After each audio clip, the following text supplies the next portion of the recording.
we're meant to live a human drama. It's not okay, and it's not that you can live forever without food. It's that you can live forever without sinning.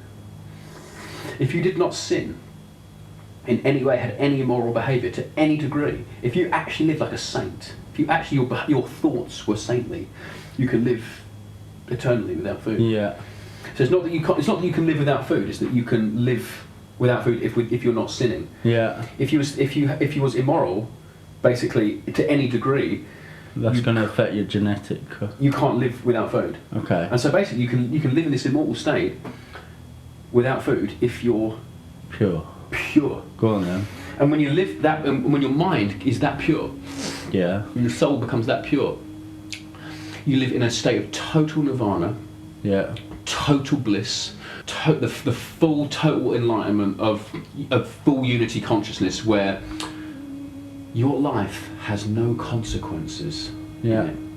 There is, if the world is a living reflection of what I am. Yeah. When you become, and when you purify the spirit to that degree, to where your spirit is saintly and in like an angelic state. Yeah. You live in a state of total Nirvana, bliss. Yeah. There's no separation between you and anyone. You can read everyone's mind. You can read, you know what everyone's thinking, you know what everyone's feeling. Yeah. You're in a state of all-knowing. You're like in a state of unity consciousness. Yeah, you're in a total state of omniscience. So, back to the question, why did you stop?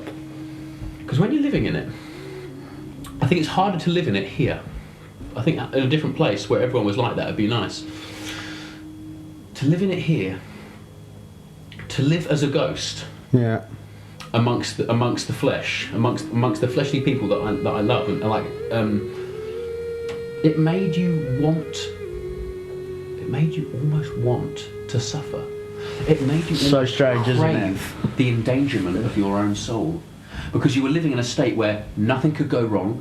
Everything turned green. Every single person could not give you enough. Everyone would go, take this, hey, like you just appear, you don't say anything, you're just there, silent, and your eyes are sparkling in a way that like a baby's does. Yeah. And as soon as people see you, they just go, take this, are you sure you don't want anything? Take everything. Yeah. You live in a state that... It got boring really quick. Not really quick, but because it was so indifferent to everyone, no one was in that space with me. It was felt lonely. It was quite lonely. Having such little rapport with everyone to that extreme. Really? There was so little rapport. Did you not speak much? You didn't feel the need to speak. Yeah. Because there was almost nothing to express. Yeah. Because there was no separation between you and anyone. You were. Yeah. You almost felt nothing and total bliss at the same time. In fact, throughout it, there'd just be moments where I just throughout the day, 2 or 3 times a day, you just break out into tears of joy, like erupt into like furious tears of elation and joy and euphoria. Really? Off of eating nothing, because you were so calm. There was no agitation, there was no irritation in you at all. And it turns out that everything you eat just gives birth to an emotional state, an irritation of some kind, and an imbalance. And in this, like, basically this immortal, like, breatharian state where you're just living off the air and the elements. So you just went through this ladder and got there? Yeah. Yeah. Yeah. Was there any... Oh, yeah. And to live without consequence, to live knowing that every day, every moment, you were going to be in total bliss. There was no stakes. There was no stakes. There was no endangerment. There was specifically no drama at all. So you ended up going from suffering, craving bliss, to I've got the bliss, now I'm craving the suffering. In a way. In a way. You wanted drama. You wanted some stake. You wanted to be endangered in some way. In the exact same way, the identical way that the child wants to get older and start smoking. The same way that the innocence of the child, after it gets bored of being in this wonderful, like, imaginary, like, consequenceless, like, world, it craves to get older. It almost craves the darkness in a strange way. To back to your initial statement, you think where you said, why would something so ethereal and celestial want You think it wants to experience suffering, which is why it's come into human. Because it can't experience itself. You almost, with no friction and no resistance between, with no separation between me and that. When you're everything, you're also Nothing. Nothing. You're also nothing. When you're everything, you're also nothing. Yeah. And so you experience total bliss and one with everything, but you don't experience any separation. You almost barely even know that you're even there. Yeah. It's so strange to say, because it's what the spiritual seeker seeks to attain the entirety of his ascension. Like, So has it now made you appreciate what you wanted to escape from? yeah, it's strange to incarnate back into EastEnders, knowing that it actually is EastEnders, that it really is a simple, that it is a drama of no different to a play that you'd see on stage. But now I know that I'm an actor in a human drama, And that's okay. and that's okay. And I'm almost like, what ended up happening was that in that space, I chose to incarnate back down and consciously modulate my vibration down to the density of EastEnders, of a human drama. Did you come back down the ladder slowly? Yeah, consciously, yeah. Because you can't do it straight away. No. You'll be sick. You can't actually kill yourself. You Yeah. have to be so careful eating food on the way back down, because you're. What did you start with? Just a tiny bit of banana, just a tiny bit of juices, really. Even that minuscule amount of consumption again, did that have a massive impact on your... Unbelievable. What happened? Immediately, I felt drunk off of a tiny bit of juice, off the first sip of juice, and the first tiny morsel of a mushed up banana. This is after a month After a month of nothing. eating. Is it long? About a month? Okay. Yeah, it's about 29 days. Yeah. 30 days. Yeah. You had an intoxicated feeling after eating. Your consciousness became instantly simplified, as if you had been turned from all-knowing and in unity with everything. You felt this degree of separation occur. You felt like a droplet parting from the sea. Yeah. Immediately. It's the only way I could describe it. It's disconnected from that plane. Yeah. Immediately. Immediately. It's almost like, in the same way that And what? Go on. in the same way that if you had a bell ringing at 432 hertz and you put it next to a glass and actually put it onto the glass will start resonating at 432 hertz. When you put food in the body, your body starts resonating with whatever the food's vibrating. Yeah. And so literally we use this food and stuff that we put in our body as this vibrational modulator to travel through these dimensions of density of consciousness, to participate and be present in these different lower realms, frequency. different frequencies of the drama. So you think the life force wanted to experience a different vibrational plane, therefore... I agree, yeah. Is that what you're saying? Yeah, it does. It does. And there's some souls that are ready to stay up there, like, forever, and and will be there forever, and at some point I feel like my soul will want to do that. And everyone's soul will eventually want to do that. But after being up there and living as the ghost, as in the God-man state, and I mean really a state of total all-knowing. I mean, to the point which you're reading everyone's minds. I mean, you can actually what everyone's thinking. Really? It's heavy. What, you can hear it? You just know. You already know. You're not even like hearing someone's thoughts in words. You just already know what they're feeling and what they know. It's a lot to it's a deal state. with. Yeah, it's so emotionally heavy. And if someone was sad around you, the degree of empathy is so great that you could not be around. You could not go into certain places. You became so sensitive in your vibration. There were some places you could not physically enter. Like where? Like a pub, or even some public places, or certain people. Yeah. You're picking up everything. Because you were so sensitive to it. So what did you do for the majority of that 30 days? Did you see your family? Yeah. Was you with Lily? Yeah. What did you do? Mostly just laid around breathing in total nirvana and bliss, with almost nothing to say. Just meditation. Just meditation pretty much the entire time. You had no desire or ambition to do anything at all. So what happened on the day you woke up and decided to have a sip of juice and a banana? Why did you... You're living like a God thought of an all-encompassing thought of everything. Yeah. And it come into my will that it was time for me to basically descend. It was like time to consciously 30 days descend. doesn't seem that long, but I bet it felt long. It felt it really felt timeless, because my body was here, and the thing that was most strange is that my body walked around, my flesh walked around amongst people, but my soul was not in this plane, and so I didn't say anything. I was almost not present. When people were around me, they were around my body, but they felt like I was like like I was a ghost. Really? It was like and I felt like a ghost. Did you find much opposition or people trying to? Everyone was desperate for you to eat. That was the most difficult part about it. Wasn't saying no to food. It was seeing loved ones look at you as a ghost and being unable to. Were they scared? Initially, yeah, because their belief system wasn't ready to accommodate this. And even when people were looking at me and I said, I haven't drunk water or eaten for 7 days, they refused to believe it. Like, it was impossible for their belief system to accommodate it. And so ended up causing a lot of. The hardest part was the friction between the vibration of everyone that I was around. What, was you at your mum's house a lot? Mum's I'm house surprised was you didn't decide to just be here. I was here for quite a bit. Yeah. But what ended up happening was that because you're experiencing no separation and no opposition, it's almost like watching a film with no antagonist. Yeah. There's not. Yeah. There's no. All I can say is that there was. If you killed the devil in your life, if you defeated the devil, and he was vanquished. Yeah. What story would unfold? There wouldn't be much of a story. In fact, the only story you could do would be maybe to try and fight other people's devils, because it was almost like there was no opposition. And there come to a point where there was no opposition, and I looked around and I wanted an opposition. I wanted like an opponent. I almost wanted. It's almost like our very suffering is almost like the thing that makes experience tangible. That gives us a point. Yeah.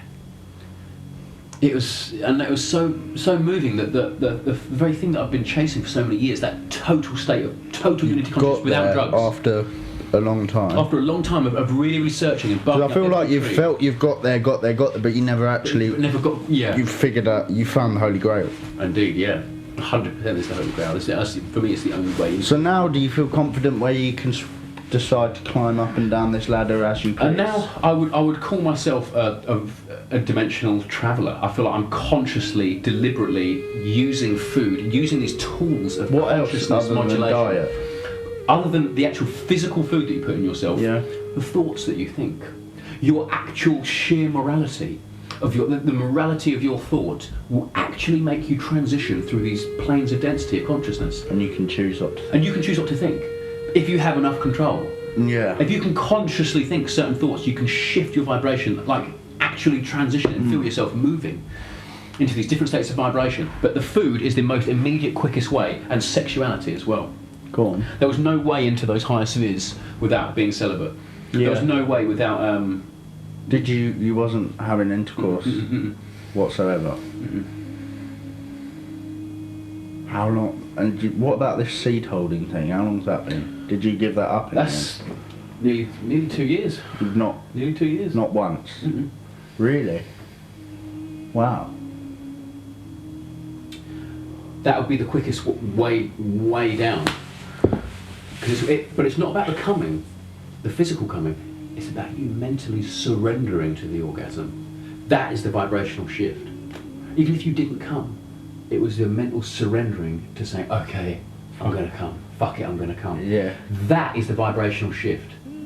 So if you was having sex and a tiny bit of juice came out, but you didn't surrender to the orgasm in any way, you had no desire to orgasm, your vibration didn't change. Yeah. It was all mental. And even with eating meat as well, it wasn't the actual physical act necessarily of eating the meat that changed you. It was, fuck it. I said I wasn't going to. I said I wasn't going to, but I'm going to. And that was where the vibration. Where do you start getting control? When you feel like I've literally been living Groundhog Day, what do you do? Is it the point of where you feel it overcoming? Go on. What do you do? It's cracking open the belief system to the point where you understand what the spiritual reality is, and the spiritual reality in the sense of that your thoughts and your actions are being governed by forces that are not tangible, that are not material. Why is it that there's things that we don't want to do, there's things that maybe we want to give up and don't want to do anymore, But our body is doing it autonomously, and our mind doesn't want to do it. Yeah, no human power, right? There's no human power. Our willpower has been save stolen. us. Yeah. Yeah. When you do the fast, what ends up happening when you fast, A power greater than yourself. you starve out these parasites that have been festering inside you, that have been stealing your But they're will. so strong. They're so strong. They will torment you to the end. When you starve them, they will get really, really angry, and they will make your life a living hell. What was it? How do you endure that? How do you endure it? This is the nature of the fast. This is the story. I'm of the doing it. Son. You just say I'm doing. You just say I'm doing it. I feel like you can't have any responsibility while you're trying to do this. Not really. You can't go to work and hold down a relationship and go to the gym or anything, really, could you? The vibration around you is so contagious. It's such a slippery slope around you. Everyone and everywhere is going to be trying to pull you into their So you vibration. have to lock yourself away. It's excruciating to go that far out of rapport with the world. You have to go so out of rapport with the world, further than you've ever gone out of rapport. Like if you can't wear a pink shirt walking down the street, you're never going to be able to do this. You're going to have to break rapport to such a degree with the entire world, with even people that love you so much. How do you do that? This is where geographical. This is where the faith thing actually comes in, because you have to jump off the cliff of your own belief system to say that you're going to die. You have to jump off the cliff of your mother's belief system, your grandparents' belief system. You have to jump off that place and know that faith is going to hold you up. You'd have to be so sure of your faith spiritually that you were ready to die for it. And that's why very few people are able to really go all the way through with it, because their faith isn't there. The faith isn't there, because they're too scared to die to know the truth about the nature of who they are. And the thing that's behind man's yearning, the struggle, the thing that drives him, the thing that makes him live that forces him into the lower vibration, is that he doesn't know that he's immortal. He doesn't know that his soul's immortal. He really does believe, because his father believed it, and his father believed. We're contained in the bondage of these belief systems that you had to eat to live, and you had to do certain things to sustain yourself.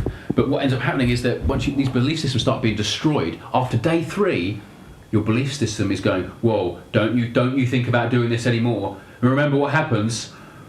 And then what will end up happening is that because you fasted these demons inside you, they will start tormenting you to the ends of the earth. Did you go through a period of that? God. Your dialogue in your brain,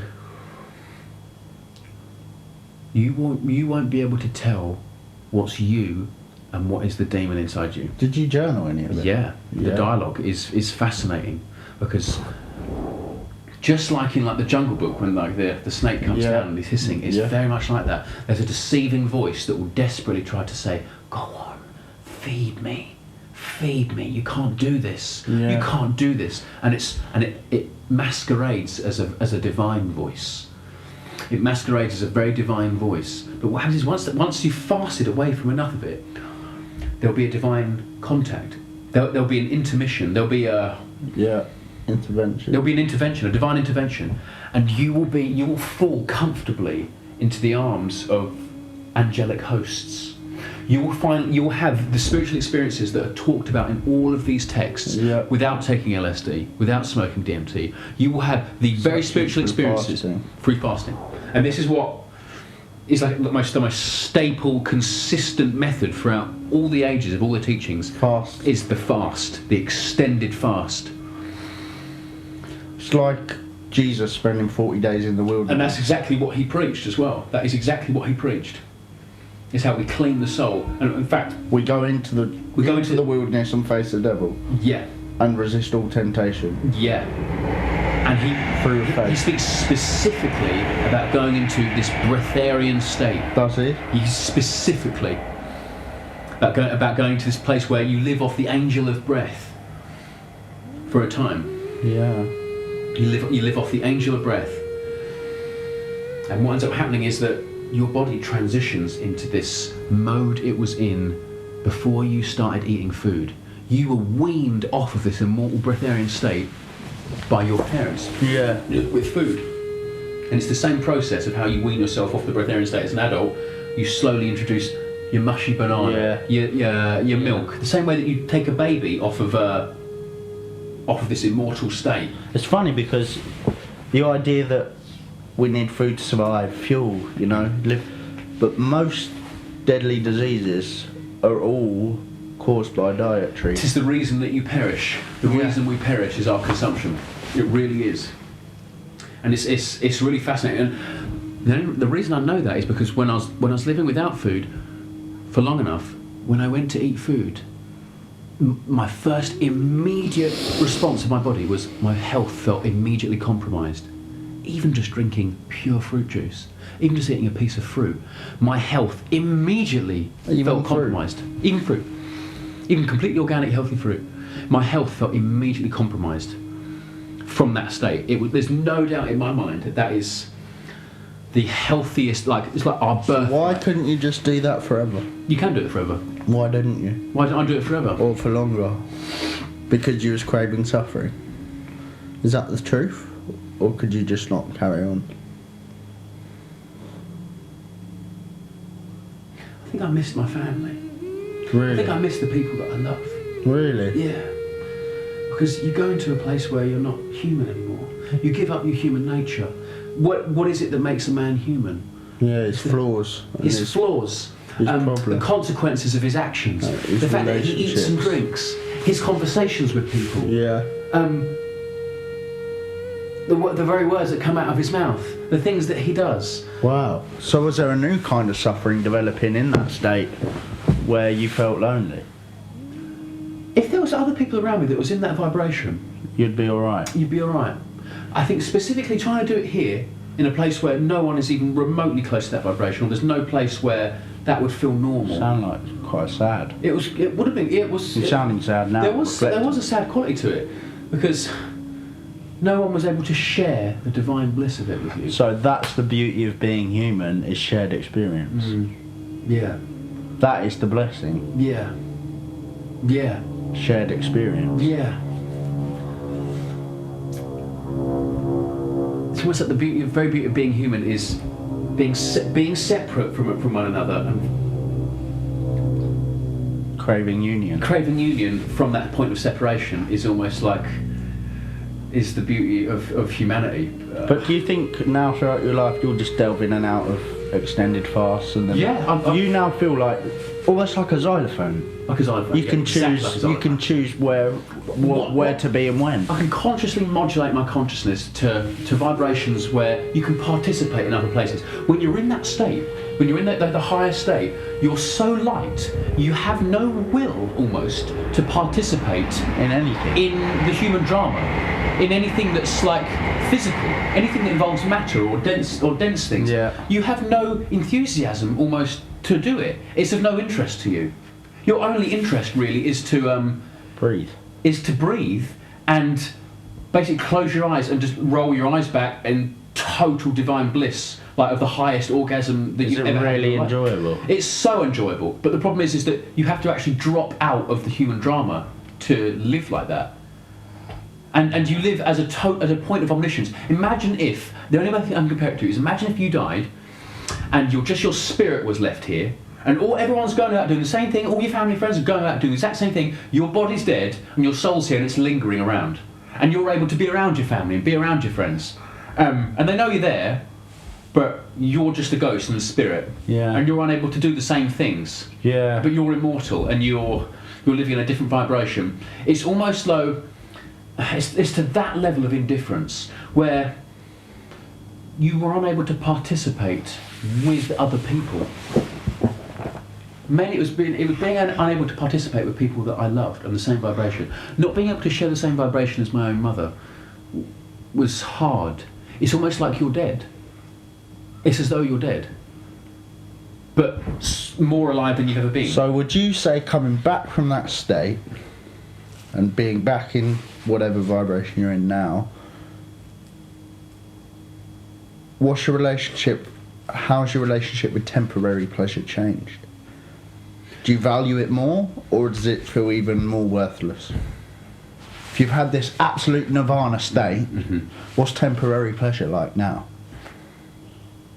fun. Just fun. Yeah. Just fun. Yeah. You don't. Just fun. A tool, a utility. It's almost a burger for me now is a utility.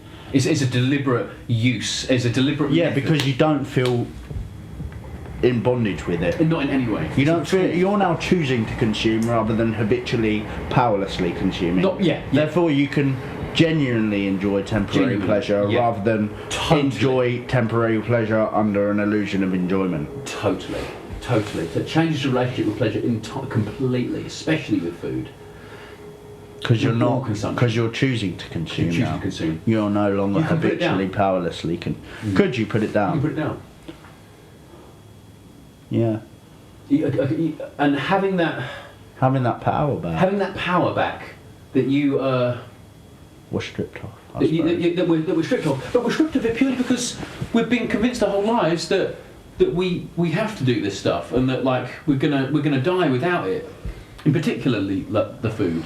And basically, the strong drinks and the drugs are basically an extension to go into even denser realms, where the demons are, where you pick up the demons, you know. Pick up the art. Where you pick up the art, and that which leads us on to. Wait, before we lead on. Go on. But so you can actually go, down another rung. Yeah. Oh yeah, you can. In fact, it keeps going, and the further you go down, You end up as a depraved, raped, satanic paedophile. basically the worst human being you can be. You become.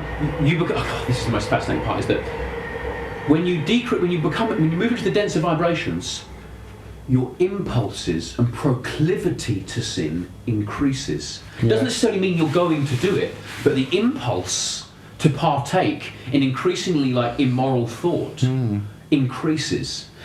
You start moving into the dimensions of vibration where you could say the demons, the devils are, who want to incarnate in you, who want to move through you and breathe through you as a living vessel to partake in increasingly immoral acts, to feed off your life force, to waste away your flesh at your expense for a cheap, glamorous pleasure, for a cheap hit of pleasure. You will give up your will for these lower dimensional consciousnesses that you cannot see with your eyes. Mm-hmm. They prey on the human being that's in these lower, denser vibrations, and you'll feel them as thought forms, as impulses coming into your mind. A weaker soul, an immature soul, is unable to say no. His willpower is not strong enough to say no, and so his will is stolen by these lower density parasites. Which want to just... I would say steal the will of man.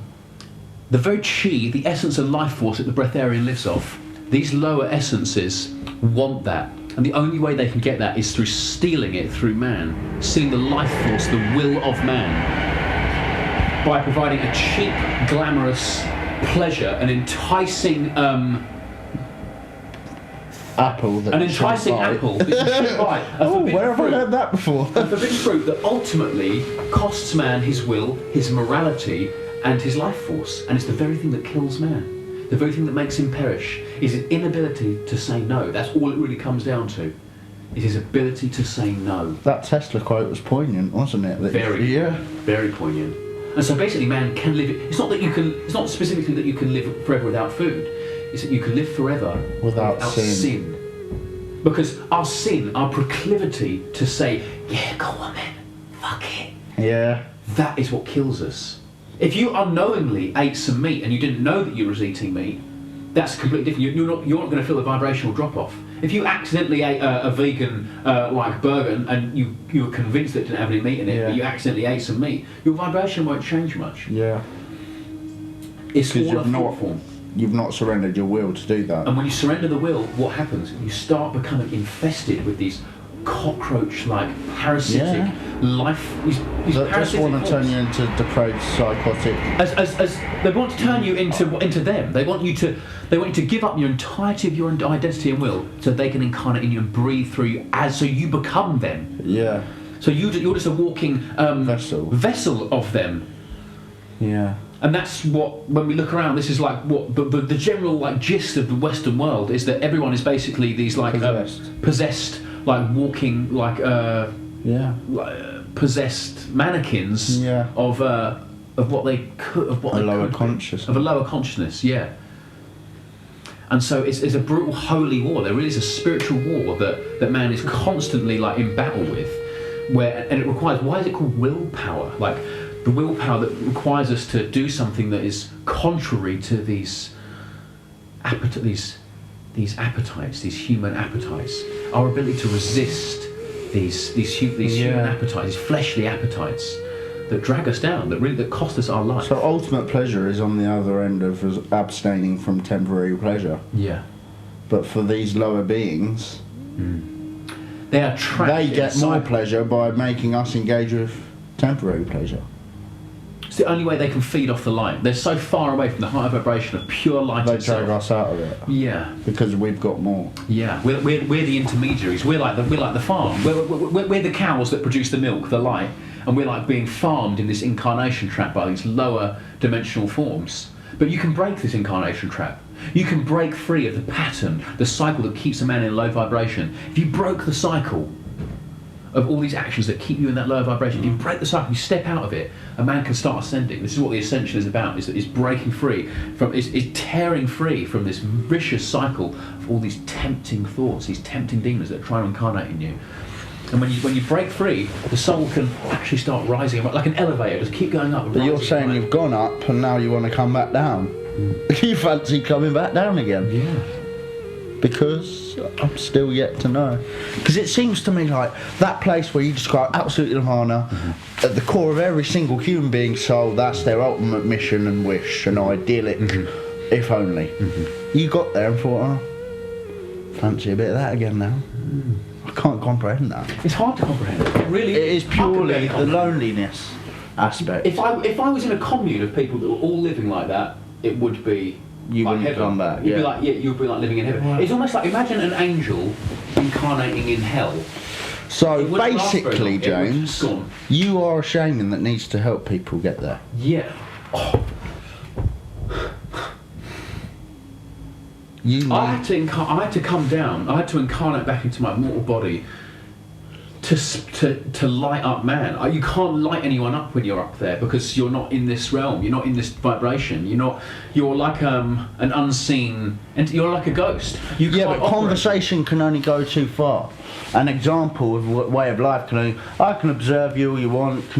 You need to initiate people that want to be initiated. That's I can my chat mission. to you all day long and try and juggle with you and balance with you and watch you and think, oh fucking hell, that's inspiring, he inspires me, fucking beautiful.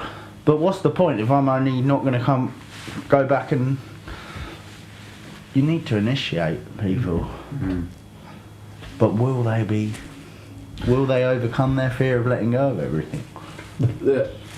The biggest obstacle is that the belief system of the Western mind is unable to accommodate the immortal reality. It cannot physically accommodate it. It rejects it. It's terrified of it. It's terrified of its own immortal nature. It's almost terrified of the truth of its own. It's almost terrified to be immortal. It's terrified of the fact that it might not ever die. It's almost like the man suffers so long and so much that the very thought of him not dying would be like terrifying. It's almost like man clings to death as his only comfort from the suffering of his own life.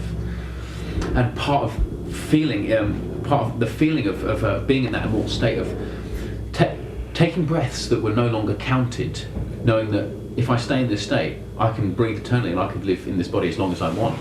It was quite frightening. There's something quite scary about it. It made me realise how much comfort we actually find in From death, being perishable. from being perishable. And it's such a paradox.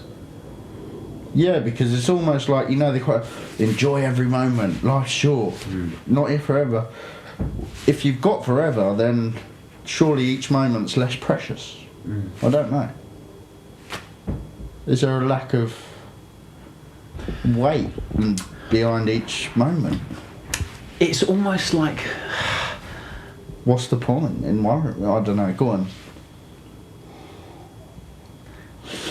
Gold's value is the fact that it's in scarcity. Yeah. When there is no scarcity of time to your life, This is what I'm saying. the very quality of every moment changes so drastically that... But it's a real... then you're saying you're living in a nirvana-like state. There must feel pretty good. It's the best feeling that you could ever attain. There's no doubt about it. It's the best feeling that you could ever attain. But Nothing to see other will people, happen. to see people that love me suffer was too painful. Yeah.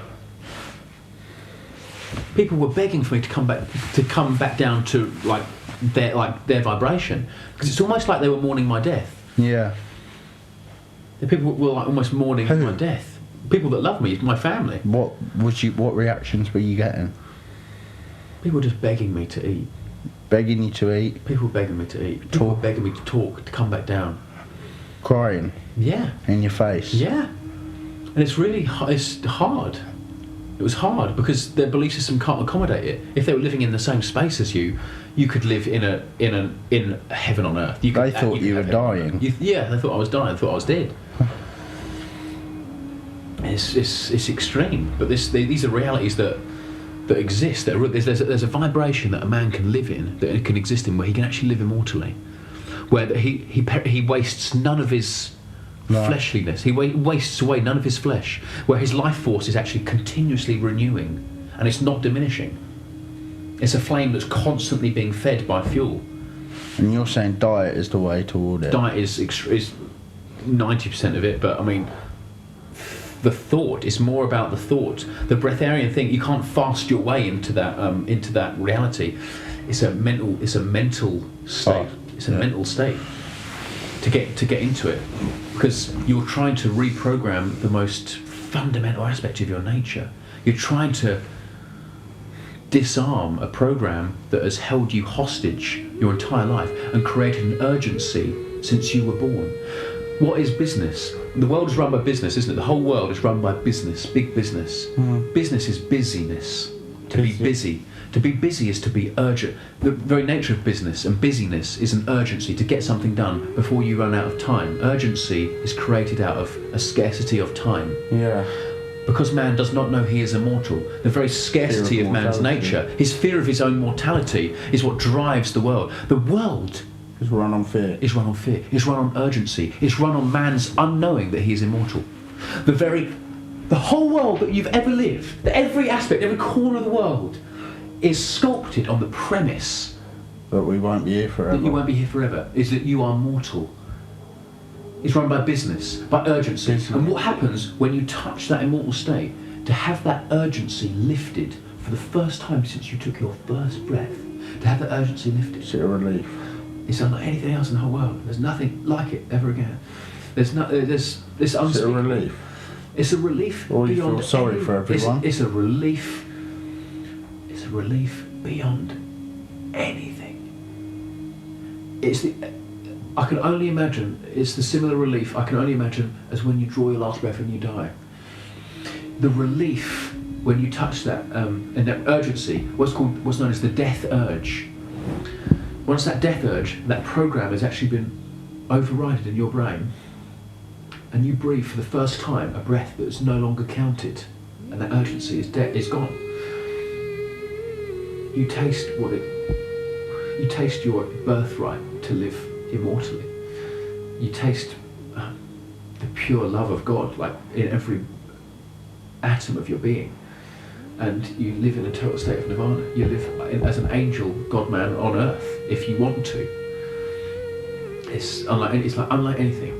When that moment shatters, when that urgency has been, and the flame of urgency of your life, the driving force behind all of your actions, all of our actions down to anything, are driven by the urgency, the urge that I must get this done before I die.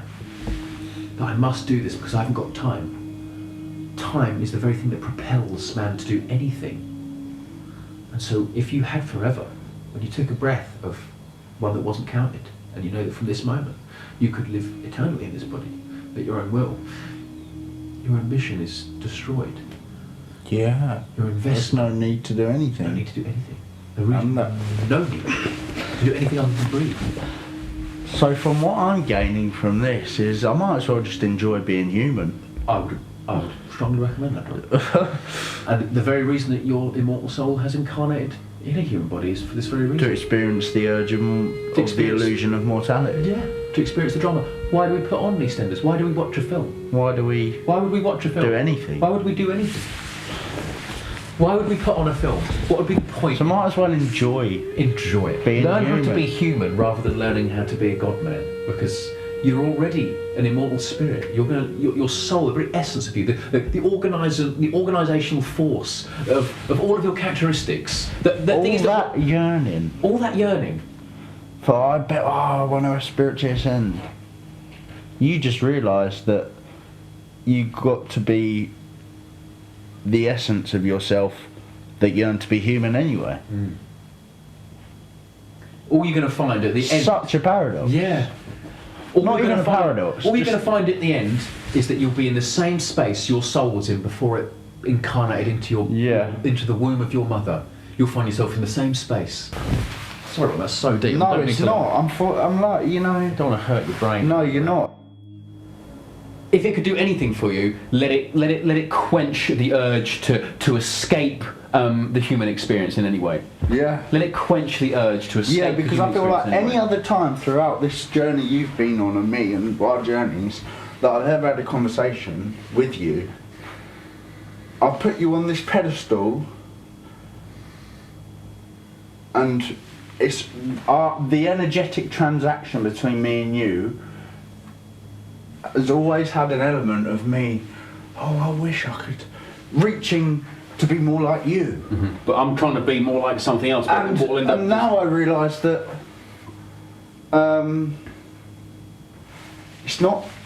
that's not the trajectory. You're already there. Well, not even that I'm already there, it's just like I don't have to need to get anywhere. No. and the idea that when the illusion of time has been shattered and you have forever, there's no rush to do anything. Yeah. You can sit there and enjoy every last Bite. every last bite, and savour every little moment of it.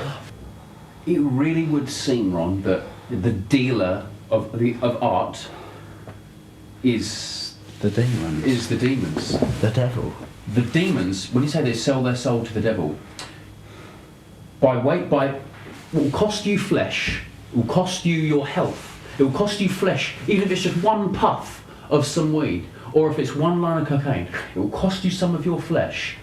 When you do this and you make this deal, you consciously make this deal, these other dimensional beings... So I'm going to sell my soul and have a fat. I'm going to sell my soul and have a fat. And what will happen is, not only will you get pleasure, you'll get some creative inspiration. You get suffering, yeah. You'll have some suffering of which to transmute. You'll be given the raw materials to transmute into art.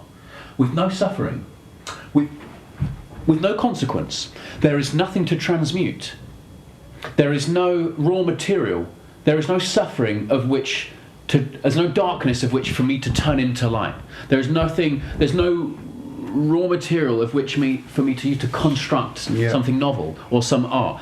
Over that period of being in that state, very little to no art came out at all. For the first time really ever, like for so many years. And I can relate in terms of, I wasn't in a nirvana state, but being in recovery and being sober, my propensity, desire or fuel to write any lyrics has gone. I want to, but it's empty. And it's so funny because the story doesn't exist without the antagonist. Without an antagonist, there is no story. Yeah. But my propensity to write has dissipated. I want to, but when I think I do, the natural fuel that would instinctively put that beat on and pick that pen up has gone. And me saying, right, I'm going to do that later, when it comes to it, it's not that I can't be bothered, it's just that innate catalyst isn't there. It's not there. After choosing to descend down, finding that the inspiration increased pretty much in exact accordance with the degree of suffering, in the sense of, it made me realise that almost all the art, all the reason, enthusiasm and fuel behind almost all the art I ever done was transmuting my own suffering. Yeah. There was little more to it than transmuting my own suffering. Yeah, if you was in that state, you wouldn't need to create anything. Not really. You don't desire even to create anything. There's no resistance. That's what I mean. There's very little But resistance. have you made anything since reflecting and yearning for that again? Have you made anything off the back of coming out of this extended fast? A lot of writing. Inspired by it? Yeah, but oh, definitely. Actually being inspired by the fact that you're not currently there? Definitely, yeah. You almost you couldn't possibly almost make art about it whilst you're in this state. You almost have to act. Oh, this is so. What's so beautiful about it? Like, I can't fault the very system of it. Is that the beauty of it? It's beautiful when you're in it, but it's even more beautiful looking at it from a distance in your own suffering. Yeah. Somehow. The Holy Grail. Somehow it has an even more transcendental beauty. That celestial sphere of consciousness, it has an even more transcendental beauty. We don't actually want to get to the Holy Grail. We want the Indiana Jones journey to the Holy Grail. Yeah. We don't actually want to get there. We just want to jump across the rickety bridge and leap through the jungle with our samurai swords. Yeah. We don't actually want to get to the Holy Grail. No. We just want to be Indiana Jones that never finds the treasure. Kind of, yeah. But we want to always be getting closer to the treasure. Yeah. As long as we're always getting closer. As long as we're always getting But don't closer. actually let me have it, because then what's the point anymore? Don't let me have it. Or once I've got it, let the bad guys come and steal it back off me. So I have to go and get it again. That's the only way I can describe it, Ron. Yeah. Really is the only way I can describe it. And it's as though, Ron, oh, this is so beautiful. It maps on so perfectly to the hero's journey, Ron, in the sense of the place at the start, before the call to adventure, the mundane, the bliss, the womb, the childlike state of total, of no opposition, where our protagonist begins. Yeah. That is where you came from. And the whole hero's journey saga happens of our incarnation in the human drama of EastEnders. Is just this hero's journey that leads us all the way back to the return, and then the return back to stasis, back to origin, back to source. And you're there for a bit, and you can live there for a bit while your body's still here. You don't have to die to go there. You can live there whilst your feet are still walking on the ground, if you want. You can go back to it, because we're talking about Resonance. We're talking about resonance. We're talking about the vibration of consciousness, dissonance. resonance, dissonance, and you can transition between these. You can transition between the two. There's these consciousness modulating techniques that have been known about for thousands of years. Which or what? What you can go in. Fasting is obviously one of them. Yeah. Silence is know that. is almost as powerful, I would say, because in any drama, because you have to compare the EastEnders human incarnation to any story that could ever be written by a poet or a writer, is the character that has no lines written for him phases out of the drama. If you do not say anything out of your mouth, if you do not contribute to the script, you phase out in the same way as if you didn't eat. You actually drop out the human drama. Silence, fasting. Silence, fasting in particular. And loneliness.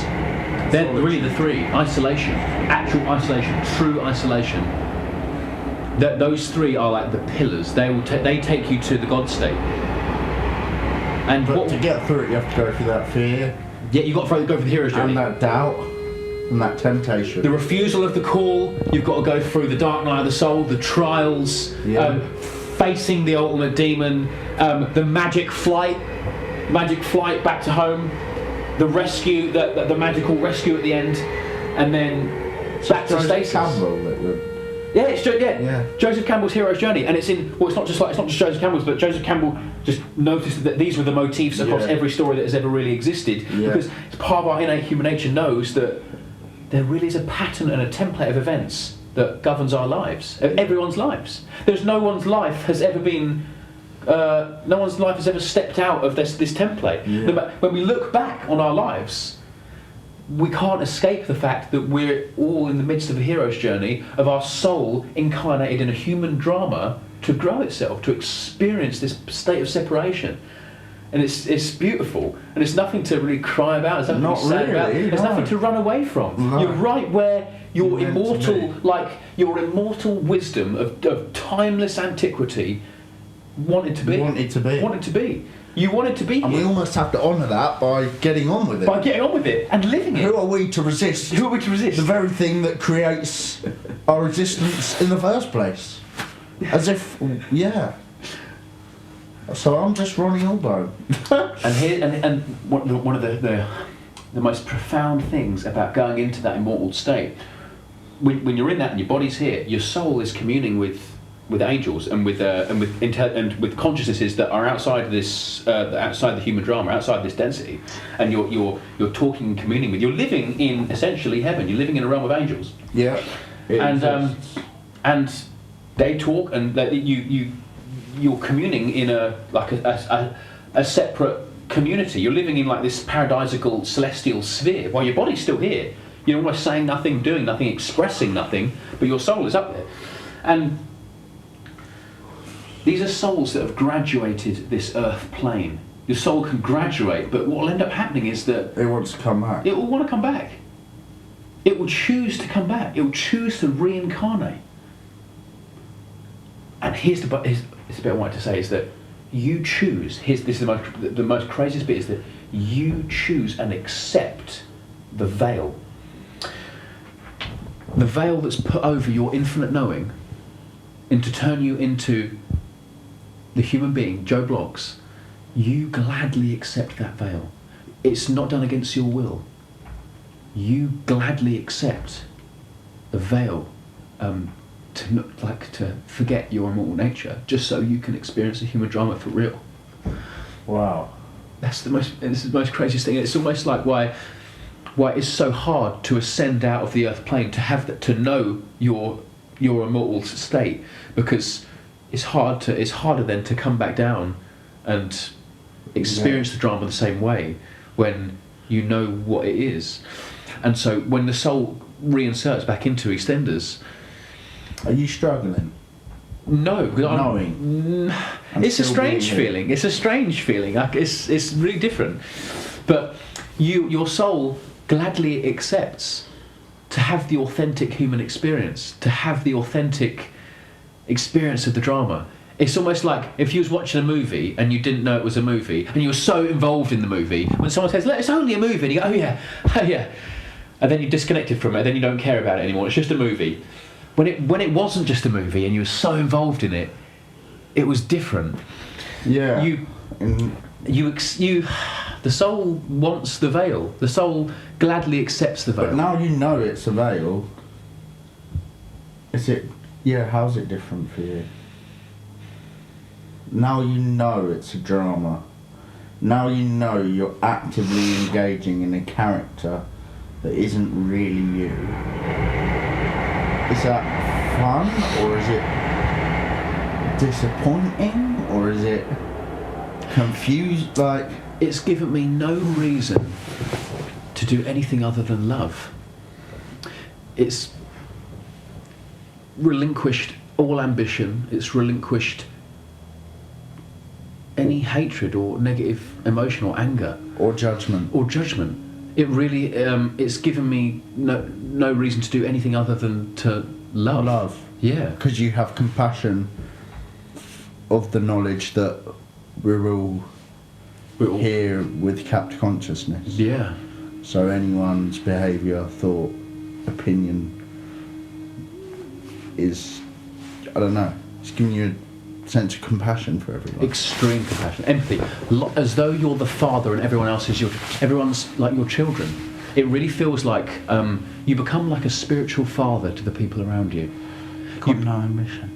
You become like to love, and it makes you realise why your vicar or your shaman is like called the father, because people around you, their consciousnesses are like children. It's like they don't know, like and it's like they're not supposed to know. Like, but there's very few people that decide to go all the way, that won't stop until they know, because there's something that someone has clocked. There's sometimes a soul can come around in an incarnation and it clocks that something isn't totally.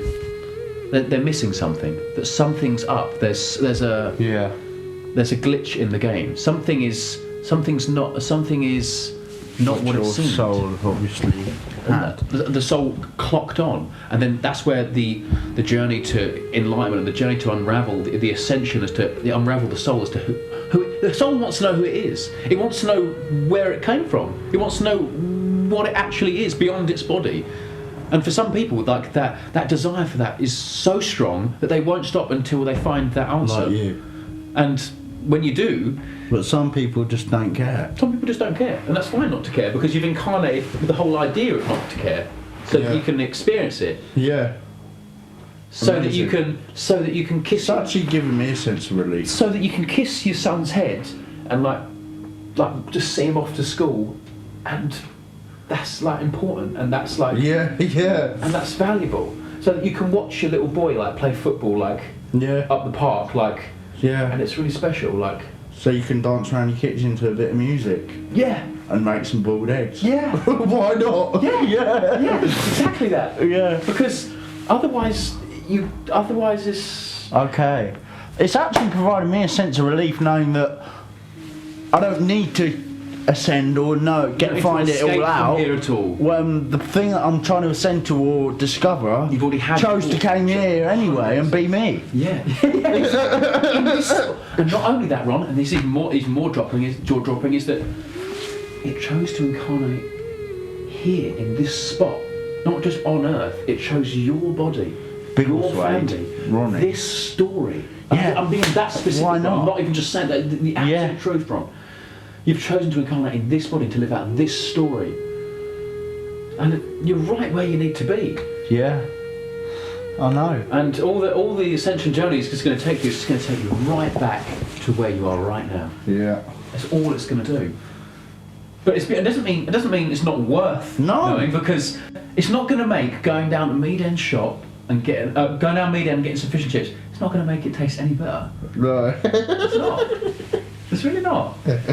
But having that peace of mind, that is the reward of touching it. Yeah. Is that You get the peace of mind. you get the peace of mind to know that you really can sit there and talk total shit with someone in a newsagent's queue about the football. Like, you can. Like, It's beautiful. yeah. That's the whole point of being here. Like, to Yeah. enjoy your challenge as a human being is to get the greatest amount of pleasure from the simplest things. That's the challenge for you. Yeah. When you can get as much pleasure out of just talking shit with your dad at the table, yeah, as you would have had at the party in Dubai with Tom Hanks sniffing coke, like, Yeah. if you can get that amount of pleasure talking shit with your dad at the table, You yeah, won. You're well in the lead. You've completed the game. Yeah. Honestly, Ron, that's what Really? it all comes down to, mate. Yeah. If you can do that, Because you're not yearning for something else somewhere else you've completed it. Yeah. in the future. Yeah. You just you're now. right. You're so present. Amazing. And you let go. It's letting go of time. Once that time has been destroyed, once that urgency of your life, the urgency is what makes you manic. The urgency is what causes you suffering. The urgency is what makes you unable to accept change. We're unable to accept change because time's running out. There's an urgency. Once we quench that urgency, and you can sit there and you can just breathe in. I'm alive. I'm alive. I'm alive, I'm here, I've got nothing, there's no rush. I ain't got to do nothing, I ain't got to be nobody. So would you say you're going to the Philippines purely to just experience a new environment and a new culture? I'd Not like really to go into that state again, in a place not here. out of suburbia Yeah. I'd like to to go see into that where state. else it could go. I'd like to go even higher, yeah, because it never ends. That vibration never ends. You don't complete like the ascension. The soul is forever vibrating higher and higher. It's the soul's quest outside this human experience. But that reintegration of diet, was that hard to start eating again? Yeah. I'm literally drinking this, Ron, just to move into a different vibration. Everything I'm consuming is to move into a specific vibration. What, more energized? No, it looks like more energized. What vibration? That, like, alright. So you're not drinking that against your will right now, you're choosing to. Because you want to experience what? A lower vibration. A lower vibration, a denser vibration, yeah. Which is... a more simplified vibration. And here's the thing. Here's the belief system, the thing that absolutely gets shot to bits. Eating food does not give you more energy. It irritates your body to a state of a manic irritation where you're given the illusion of having energy. This is exactly what caffeine does. When you take cocaine, has it given you energy? No. No. What's it done? It's severely irritated you. It's actually paralysed me to the point where I can't speak. I don't want to go anywhere or do anything apart from hide. And what happens is, Ron, why you get so much energy in this Breatharian state is there's so little irritation. Your body has no irritation whatsoever. You have an unlimited amount of energy. Not trying to fight anything. Not So trying to really, fight we're just killing ourselves daily. You're eating to die. You're not eating to live. It's the absolute truth. That's scary, though. It's scary, but it's a choice, and it will always be your choice. The soul is completely sovereign. Those who give you the veil, the lords, these lords and masters of consciousness that govern this projection, the writers of this holographic, like, myth that you're living, Yeah. will ask you if you want the veil. They can do nothing to you which you don't want to do. Your soul is completely sovereign. In fact, everything that's ever happened to you, everything, good or bad, you've willed it. There's not one time where your will's actually been stolen. No. Even when we think our will's being stolen, we've actually chosen to do it. Our will's never really been stolen from us. Really? We've chosen to do it. You just told me that demons were stealing my will. How did they steal it? How did they steal it? They actually tempted you, and you said yes. We've never once actually had, and this is the only power that the demons have. You've never been forced once. What's the only power? Temptation. The only power, temptation. PR. Honestly. The only power, Ron, is temptation. They actually have no power. They cannot steal your will. And this is why they cannot touch like a sun of light. They cannot touch the light. They can't touch a being that's got enough light in it. They can't even get close. It's like it just burns them. Yeah. The only power they have Temptation is the glamour on of weak illusion souls. and weak souls. The immature soul. Every time the soul comes down and does an incarnation, it gets more mature. It wisens up. It becomes a stronger soul. You notice that some people, even though they might be the same age as you or might be older than you, you've even met a soul that was older than you, that was considerably more immature than you, that had almost such a profound less wisdom than you, even though they were so much older. Have you met someone that was so much younger than you, that seemed to have a profound amount of wisdom, more wisdom than you'd ever seen? Yeah. There really is this. Every time the soul goes through this story, it picks up more lessons. It matures. The characteristics. I don't think I'm supposed to ascend in this life. I feel like my soul's just teetering on the edge. Ron, what? In my lifetime. When you go into these spheres, Ron, Might as well be happy with who I am and where I'm at. 100%, Ron. You will know when it's your final incarnation. You will know when your soul is done incarnating in here. You will know because you won't want to. Can't see you coming back. I already know this is my last incarnation. Yeah. I'm living here right now, living out the last incarnation of my soul in here. Yeah, you know that. I know that. It's my choice. I've chosen to come back. You got given the choice, didn't you? I've been given the choice. But you won't be back after this one, will you? I will not return to the human drama. I know I won't return to the human drama. This is my choice. So knowing it's your last trip, what are you gonna do, mate? How do you mean? Live it up. Live it up. Do you have any ambition, desire to leave a trail of clues and crumbs for anyone who wants to pick it up? The only desire, Ron, the only ambition is to raise the consciousness of people around me. That's it. That's the only ambition really that I have. Yeah, nice. Is to raise the consciousness of people. Certainly help raise money. That's all it is. There's not a single thread of anything else. But they have to want to come and get it. Yeah, because your will can't be stolen. It's your choice. No, but you're not going around preaching to those who don't hear it. No, because The only time you've ever parted insight or wisdom or knowledge onto me is when I've come and asked for it, or when I've actively tried to figure it out with you. Same as Lily. Yeah, You've not took her hostage, have you? Mm-hmm. She obviously consciously wants to come and find out as well. We're drawn to the light. We're like moths to the flame. Any inspirations you've ever had in your life, other than a higher power in human form? Only those you've watched on YouTube, or anyone in your actual immediate reality? Probably just someone like Thoth, probably. Yeah, probably Someone like what? Thoth. Yeah. Thoth, yeah. Jesus Christ doesn't. Yeah, but no one in your immediate reality has really invoked this Not change really. in you, has it? It's Not all really. been quite sidekick and ethereal, hasn't it? Yeah. I'd say It's not so, yeah. really been passed down from another. No. No, yeah. No, it's all been an intuitive path that's sort of unfurled from within. I can't say that. Who gave you the LS? Did it all start in Kilburn? Or did it start before that? My soul yearned for the transcendental experience from the youngest age. It wanted to know the origins of its own nature. It wanted to know its nature. It always wanted to. I was never searching for LSD to get high. I wanted to explore consciousness. I've always wanted to explore Really? consciousness. And what the ascension is, what the descension is. Before I ever seriously pursued the ascension, I pursued the descension as far as it could go. Yeah. And we all pursue the descension and the ascension, but This is it. We all do. we all do. And we're all bouncing up and down all the time. And we don't know how we're doing it, but the explorer, the psychonaut, the mature consciousness knows how, and does it consciously. Yeah. And all these techniques are written down. It's not like I'm the first Where? person to find any of this stuff out. It's all been written down. Where? Any recommendations for books? Emerald Tablets of Thoth, definitely. But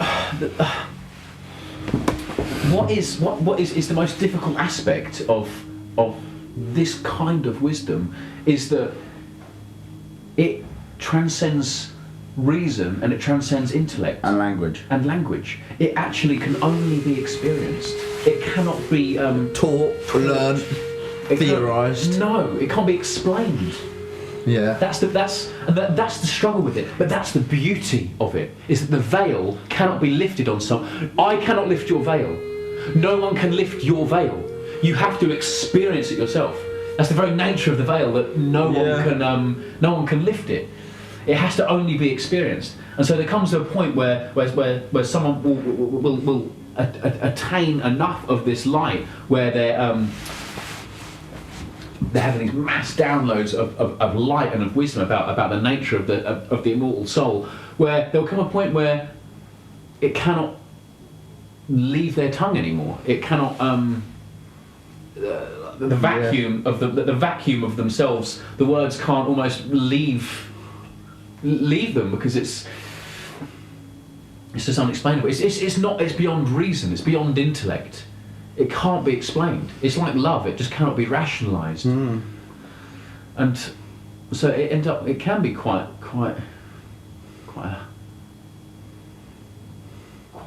a lonely one-way street to find that out. But it's a one-way street that actually just circles and comes right back round to Peel's place. Does it? Yeah. How so? Because this is just the wanna nature of the be at game. home. It's just the nature of the game. I'm using these consciousness modulating tools to literally consciously make deals with like lower dimensional beings. I've got a better wager on the deal to obtain art from these like depths, Really? under the depths. It's almost like I'm in the driving seat. You said you're sipping that monster now to change vibration. So you might everything. Go on. What? How? Using. He's like, right. I know that I'm going to consume this and descend. Yep. I'm gonna consciously, deliberately do You're this. going to give me more out of it now. What? I don't know. I'm gonna make the deal. I'm gonna strike the deal. Go on then. I'm gonna take only as much as I absolutely need to. It's like I'm making a car deal. Like I want to buy the car off the dealer. Yeah. But I'm in the driving seat. He wants my money. Yeah. I can take it or leave it. Yeah. He wants my money because I can take it or leave it. So why are you buying the car? So I want the car. I want the art. For what? I want the art. I want the novelty. It's like But you just said you're in a position now to wager yourself better deals. What more are you getting this time? It's almost like I can get more art off with as little body You don't need wasting to as sink possible. so low. Yeah. To create. And I know that I can go low without becoming trapped in the cycle of it. Yeah. Yeah. Because the very thing that keeps us trapped is that we can't get out once we get too low. We're trapped in the appetite of it, and we're trapped in the lower density. But I think if you develop the willpower enough, you can like abseil in On a harness. On a harness. On a harness. Yeah, on a harness. Yeah. And there's certain things that you can use as a harness. Go on. What I found to be there's techniques and there's certain things that you can consume that you can use as a harness. Which are, for example, your aged urine. Really? Your aged urine. You drink it? You can drink it or you can rub it into your skin. Really? Yeah. Why is that a harness? You can use it as a harness. It's a living blood sample. If you took your urine at a time when you was in a high vibration, you can use it as like a... It's almost like knocking a nail into the rock at a high vibration, and you can bunge in from there. If you kept the urine, it's like blood. Your urine is basically just a sample of your blood. It's filled with blood. Really? Yeah. And if you're going to descend into a low vibration, what does that do for you? It will maintain your vibration. By lathering yourself? You can either lather yourself in it or you can drink it. Okay. Where'd you learn that? There's certain things. That's like a protective. Yeah. There's certain things that you can do that you'll never find. You just won't find in books. There's certain. You won't find in books. You won't find in books. There's certain information that can only be like given to you by a transcendental source. Yeah. That has to be meditated into. That has to actually be downloaded. Yeah. And when you look back at previous civilizations, this is like initiations and rites that these people like were well accustomed to. This was like normal to. This is well understood. Yeah. This is like the voodoo that we sort of like pass off as like sort of as fantasy folklore voodoo. Like there was a transcendental spiritual technology that was latent in these fluids that we produce. That's not in book. Oh, there's latent in fluids that we produce when you're in the womb. Placenta, the amniotic fluid that you live in for 9 months. Yeah, you're not eating either. It's urine. Your amniotic fluid it's actually urine. Your own urine. Initially it's your mother's urine for the first month, and then it's your own urine. You live in your own urine for 9 months, and it's this vibrational like stasis superconductor of a high vibration. Yeah. So the baby generates itself out of nothing. So you're alright, you won't get trapped as long as you use a harness. You don't have to. That's not the only harness, of course. No, it's not the only harness. There's other methods, but... Yeah. But that's one of them. That's a very consistent method, yeah. Really? Yeah. Okay. And in fact, what you can do is if you were going to transition into the Breatharian state, you can live just off the urine. Yeah. For an extended period of time. And it will and what happens is, you think to yourself, Are you no longer shitting and pissing when you're in that state? No, you don't. You'll piss slightly because you won't shit. No. After a period. No, your intestine will completely shut down, and tiny little like microscopic pellets, like a pellet, literally like a rabbit pellet, might come every like week maybe. So you must have to be very careful reintegrating all your organs. Oh my god, yeah. First bite of food of the mushy banana that I had, because my organs had completely shut down. It was empty. My belly button was touching my spinal cord. Like, I mean, what? Empty. I'm talking empty. Your belly button was touching? My belly button, when I breathed in, my belly button was like touching my spine. Really? My organs disappeared. What do you mean? They didn't just like shrink, they completely disappeared. I was empty. Well, they must have still been in there. Must have still been in there, but they had shrunk to a point which they were no longer visible, or you couldn't feel them. Or functioning. They'd switched off. Really? They were completely... They didn't exist. Okay. There was nothing in it. I could literally just go around, I could feel it, and there was nothing there. I was completely hollow. I was hollow there, completely hollow. Yeah, wow. And when you had your first bite of food, you felt the digestive tract start going, and all the digestive juices like start all squirting, and you felt like you could literally feel like your intestines like open up over a couple of days. So it was weird. I just laid there and what? They still worked. They just weren't being used. Yeah, they've gone into hibernation. They've gone into this hibernation state. And you were laying there. I was laying there, and you can literally feel all of the glands that produce these digestive fluids start working and waking up, and you feel one bite of food open up your intestine and travel through. Really? Through one bite going. And me and Chewy laid in bed and we literally were shocked watching my stomach. You could see it. Ripple and Yeah. just ripple and like go squelch and making those outrageous noises, and watching it come to life again. My belly. Yeah. It's probably quite good for it to give it all a rest. So good. Probably needs a rest. Like we think to ourselves, that's crazy not to eat for 30 days, but imagine eating constantly for 30 years. That sounds even more crazy. Yeah, because nothing ever gets a rest. Never gets a rest. No wonder it shuts down and you die. Fucking knackered. It's exhausted, and so it gets wasted away. We waste ourselves away. And what we found in that Breatharian state was that everything went into total stasis. Every cell in my body is almost like someone pressed the pause button. Every cell. Every cell, every process of my body, every process of it, had like someone pressed the pause button, and I was frozen in time. I honestly was. Did you get real skinny though? So I went down to about 9.5 stone. Yeah. Okay. And ironically, it was the best I'd ever looked in my whole life. How so? I looked like an angel. Did I you? looked like an angel. Yeah. Yeah. I was left with just my muscle. Just my muscle. And bone. And bone. No fat. No fat and not a drop of water on me. Dry. Your face must look quite gaunt. I was Chiselled. so chiselled. Cheekbones out. You could see... But would someone conditioned in this as a... Fucking hell, he looks ill. Probably, yeah. Yeah, but to you... Because I've never seen anything like it. But, Yeah. but what was the ironic thing was that... You felt healthier than ever. Than ever. Like, I could burst into tears just at any moment, just looking at my body, because I felt like I was looking at how my body was supposed to look like. Whenever you look at a depiction of an angel, like any artwork, that's what you looked like. Yeah. And it made me realise how much water we carry, basically, from what we're eating. What we're eating and drinking, basically.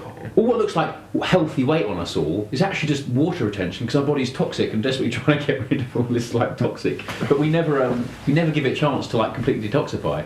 So we walk around basically as these water balloons. And what looks like weight on me, God, but my mum's going, oh, look, you're healthy, James, you've got some weight back on you. It's just water. Yeah. I just blew myself up like a water balloon. Yeah. That's all I did.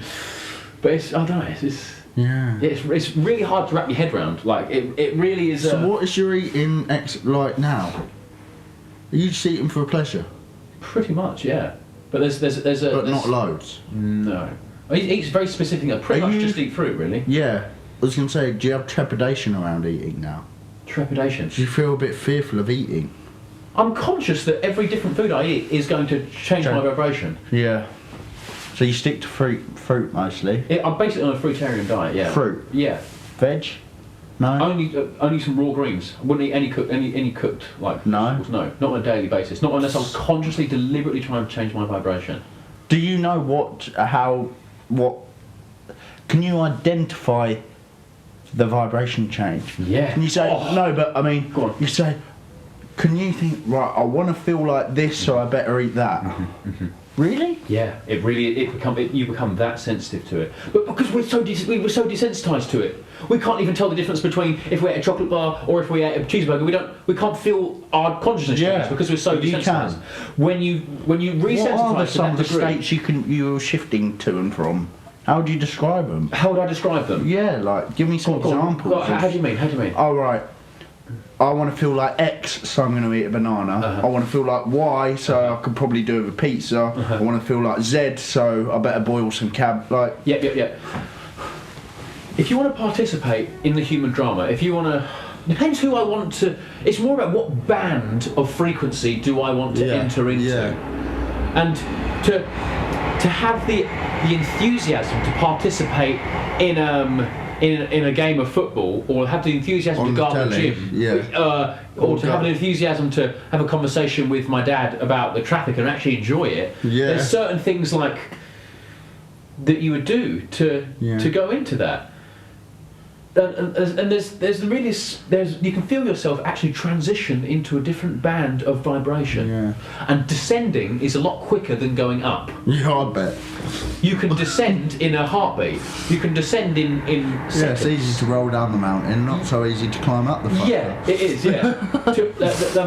going up is more arduous and more gradual. It's a gradual retention of light. Yeah. But it's like blowing up a balloon. When you let the balloon off, like, it just fizzles out, and you can plummet really quick if you want to. Travelling down's a lot quicker than travelling up. Cunts. But it's still No, the I'm same. joking. But it's the same method. Though, Yeah. of consistently bringing. But really, day to day, you're a Fruitarian with a bit of raw greens. Yeah. Why not boiled? Soon as you cook them, you change the vibration of them. To a lower vibration. Yeah, to a low vibration. Yeah, you actually switch their vibration. You actually switch the vibration of it on its head. Any cooked vegetable is almost like it's just for taste. It's not going to be healthy for you. Really? Not essentially. Because what are you doing to it? You're cooking the light out of it. The very thing that transcends you. The ascension is filling your container, your body, your soul with light. You're trying to put as much light in it as possible, and so you go brighter and brighter and brighter, and you rise up. Raw foods. And the consciousness become raised. But when you cook the food or cook anything, you take the light out of it, and now you're just eating you're just going to shit it out again. Yeah. You're just eating something that's just going to be turned into shit. Yeah. Basically. But if you don't cook it and you just eat it raw, it retains its light. It retains the sunlight in it. You're trying to eat sunlight. Yeah. Now, Fruit and veg is probably about it then. pretty much, yeah. And even better, fruit. What? Even better would just be fruit. Just fruit without veg? Yeah. Or Without just raw or veg? just dark leafy greens. Yeah. What? Yeah, why not carrots? Carrots. But And tomatoes. the very idea is that with vegetables, if I've had to actually Pull it out the ground. pull it out the ground, It's not ready yet. I've violated something.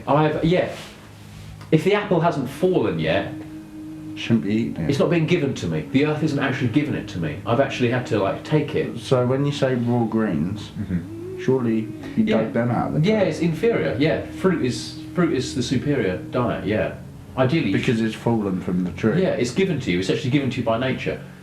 It's Yeah, like the very, potatoes, it's the very sex organ of the planet. sex organ. Yeah, How do you mean? it's like the female sex organ. It's like Oh yeah, bearing her eggs. yeah, and it gives So it to really, you you should just freely. live off fruit. Ideally, yeah.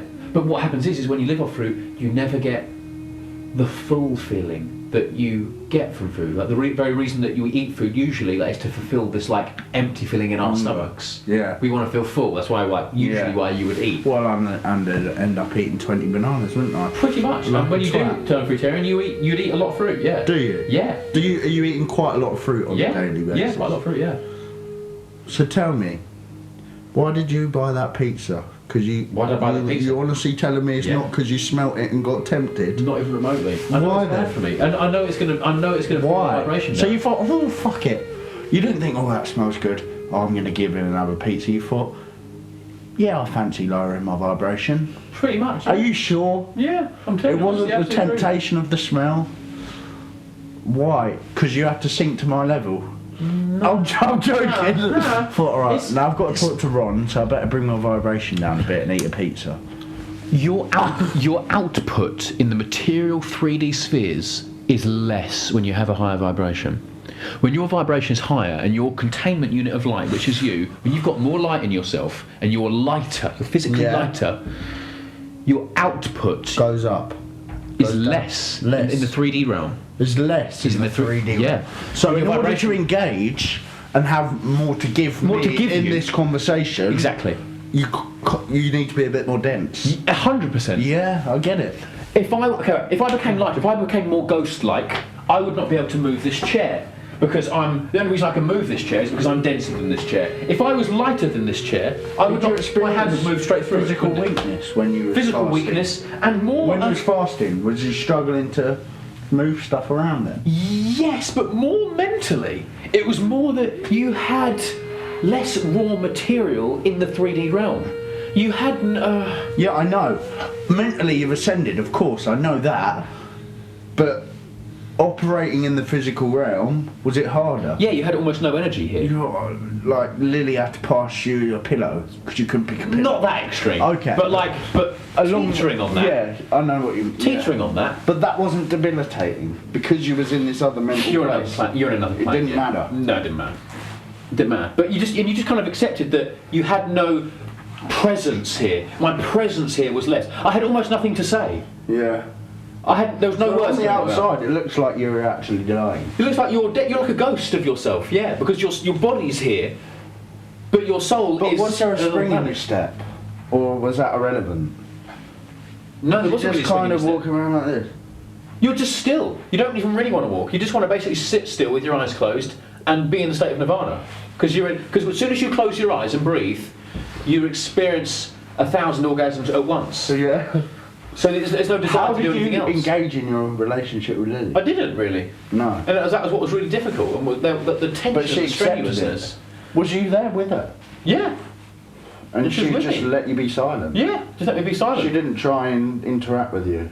She did, but I didn't really say much back or do much back. And Was that's it why hard for her? Yeah, really hard. Yeah. Did you explain to her why you was doing it before you did it? Yeah, yeah. And Oh, she got was. it? She understood. She exactly. was ready for it, she understood it, accepted it, and encouraged She it. fully understood what was going But on. when you was in it was hard for her, right? Yeah. Because it's like you're with someone that's had that's been like paralysed from like the neck down. Like. But did you pep talk say, don't worry, this might go, it might happen like this? I didn't know that really that You was going didn't to really happen. know what was I gonna couldn't happen. anticipate it because I've never been in that level of vibration. Yeah, wow. But now I completely understand. Like looking back on it, I can. But why have I chosen to eat the pizza? Why have I chosen to lower my vibration? So that I've got more presence in the 3D realm. So that I can be in this room with you and have so much to say. Rather than want to be... Because otherwise, Otherwise, I wouldn't be able to actually articulate. I wouldn't be able to insert my soul into a place where into the realm of matter. Yeah. It sounds so No, I get woo-woo it, and I far-fetched. get it, I But get when it. you're in that state, you have no output here. You have no thing to say. Your presence in the 3D is ghostly, Gone. minimal. So why now? Okay, now you've been there and you're out of it, and so today you've chosen to have pizza, to have more input in the 3D realm. Mm-hmm. What is going to inspire, instigate, or catalyse you to say, right, now I'm fast for 2 weeks because I don't want to be in the 3D realm? Just to have another taste of nirvana? Pretty much, yeah. Not to do anything or try to achieve anything. Would there? It would be just to simply to raise my consciousness. Yeah. Yeah. But when you're around people, it's difficult. It's difficult to be in that. You can't. Yeah. You're not much use to anyone around you when you're in that state. You can't really offer that much to people. No. Because you're not really here. You're like in a coma, but you're still walking around. Yeah. So it's Yeah. I know it's probably quite hard to try and wrap your head around it. I get it to an extent. And I think the reason that to go to work and to live the life that we live in this like Western world, it does require food. I think it does require these like tools of like lowering your vibration. Prevent ascension. To prevent ascension, so that you will actually participate here. Yeah. So that you can go, because you can't get up and go to work without When you're not here. When you're not here. Yeah. In a higher vibration, you will not have like the physical energy to manifest anything in the lower like sphere. It's just a fact. You will just have no manifestation power like here Yeah. to move stuff. I wasn't able to really film anything. I wasn't really able to like Plan anything. or organise Yeah. a physical manifestation here at all. No. You like dropped out. It's like you stepped off the stage like for a bit. Yeah. Cool Yeah. though. Yeah, cool though. Yeah.